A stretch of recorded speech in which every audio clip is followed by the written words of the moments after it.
Alors, bonjour à tous. Bienvenue à ma capsule numéro 3. Euh, Extrait de lecture et de pièces de mon répertoire. Il n'y a pas si longtemps, dans ma capsule numéro 1, j'ai partagé avec vous l'extrait d'un texte que j'avais pris sur la revue Ababar, qui est une revue sociale et politique web. Je vous avais lu un extrait du texte Au-delà de la survie, qui est de la spiritualité et de la cosmogonie autochtone. Ça nous parlait de l'enfance. Alors aujourd'hui, j'avais envie de vous reciter un extrait de ce texte-là. Voici. C'est au cours de cette première période de notre vie que ce que nous avons à offrir aux étoiles s'imprègne en nous.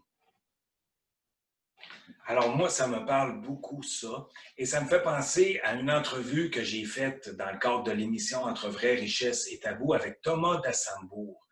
Thomas nous livre avec intelligence et profondeur son idéal des fondements d'une meilleure société.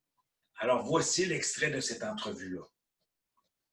Imaginez la puissance de changement qui est dans nos mains si, par exemple, tous les parents qui conduisent leurs enfants à l'école allaient discuter avec les enseignants, avec les directeurs d'école pour dire: nous aimerions que nos enfants apprennent des clés de connaissance de soi, des clés de gestion des émotions, des clés d'empathie pour l'autre, des clés de médiation non violente, évidemment de gestion non violente des conflits, apprennent à côtoyer toutes les sagesses et spiritualités à travers le monde pour ouvrir leur discernement, ouvrir leur cœur et apprendre à accueillir profondément la différence, nous aurions des adultes et des citoyens qui gèrent la Terre avec un autre discernement qui Oui, va au-delà de la formation qui jusqu'ici repose sur lire, écrire et calculer, ce qui est très bien et très important, mais ce n'est pas suffisant pour faire un citoyen à même de traverser la complexité du monde d'aujourd'hui. Nous avons besoin oui, d'autres types de formations. Et de plus en oui. plus de parents s'en rendent compte.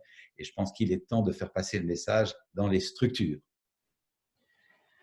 Quel beau message que Thomas nous a livré là. C'est profond, c'est puissant.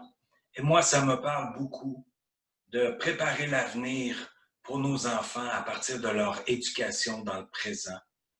C'est un message d'espoir et c'est une belle vision d'avenir aussi. Alors, j'espère que cet extrait-là vous a plu et ne manquez pas la prochaine capsule. On se dit à bientôt. Au revoir.